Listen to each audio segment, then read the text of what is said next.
வட்டி என்பது ஒரு பயங்கரமான பாவம். இதை சர்வ சாதாரணமாக என்று முஸ்லிம் சமூகம் இந்த பாவத்திலே ஈடுபட்டு சீரழிந்து கொண்டு கேவலப்படுத்தப்பட்டு எத்தனையோ பேர்கள் ரோட்டுக்கும் தெருவுக்கும் வந்த காட்சியை இந்த வட்டியின் மூலமாக நாம் பார்த்து கொண்டிருக்கிறோம், கேள்விப்பட்டு கொண்டிருக்கிறோம்.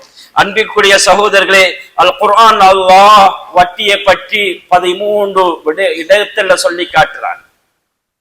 வட்டி எடுக்காதீங்க, வட்டி கொடுக்காதீங்க, வட்டி உங்களோட அமல்கள் உங்களோட எல்லாத்தையும் அழிச்சு நாசமாக்கிவிடும், பணத்தை எல்லாம் சதகா வளர்த்து விடும், வட்டி பெரும் பாவம், வட்டியை நீங்கள் விட்டு தவிர்ந்து வரவில்லை என்றால் என்னோடும் எனது தூதரோடும் யுத்தம் செய்வதற்கு தயாராகுங்கள் என்றெல்லாம் 13 இடங்களில் அல்லாஹு தஆலா வட்டியின் கொடூரத்தை பற்றி, வட்டியின் நாசத்தை பற்றி, வட்டி எவ்வளவு பயங்கரமானது என்று அல்லாஹு தஆலா பரிசுத்தமான அல் குர்ஆனிலே எமக்கு எச்சரிக்கை செய்து கொண்டிருக்கிறார்.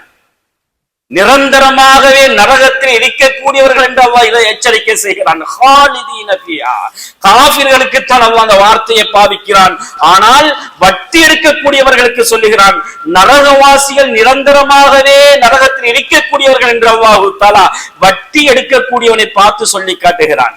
அன்புக்குரிய சகோதரர்களே, பெரியார்களே, இது வட்டி என்பது இன்றைக்கு சர்வ சாதாரணமாக எமது முஸ்லிம் சமூகத்துக்கு மத்தியிலையும் எங்களோட நாட்டிலையும் ஊர்லையும் பரவிக்கொண்டு இருக்கின்ற ஒரு காட்சியை பார்த்து கொண்டிருக்கிறோம்.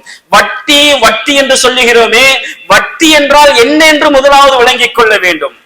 வட்டி என்றால், உதாரணமாக சொல்லுகிறேன், ஒருத்தருக்கு நாங்க 1 லட்சம் பணம் கொடுக்கிறோம், பணம் கொடுத்துட்டு எனக்கு மாசம் முடிகின்ற பொழுது இத்தனை 1000 ரூபாய் வேணும் என்று சொல்லுவது, நஷ்டத்திலையும் பங்கல்ல லாபம் மாத்திரம் வேணும் என்று சொல்லுவது தான் வட்டி.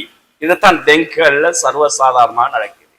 100க்கு 2.5%, 3.5% கொடுக்கிறாங்க. நஷ்டம் வந்தாலும் சரி, லாபம் வந்தாலும் சரி, இவருக்கு சேர்ந்து கொண்டே இருக்கும். 1 லட்சமா ஒவ்வொரு மாசமும் 5000 ரூபாய் எனக்கு வர வேண்டும். இதுதான் வட்டி. ஹலாலான பிசினஸ் எப்படி? நீங்கள் நஷ்டம் அடைந்தாலும் லாபம் அடைந்தாலும் லாபத்தில் ஒரு கணக்கு, நஷ்டம் இருந்தால் அந்த வருமானம் தேவையில்லை. இது ஹலால். இது எப்படி இருந்தாலும் சரி, மாசம் எனக்கு நான் 1 லட்சம் தந்திருக்கிறேன், அதற்குரிய சல்லியாக பணமாக எனக்கு 5000 ரூபாய் அல்லது 10,000 ரூபாய் வேணும் என்று சொல்லுவது தான் வட்டி.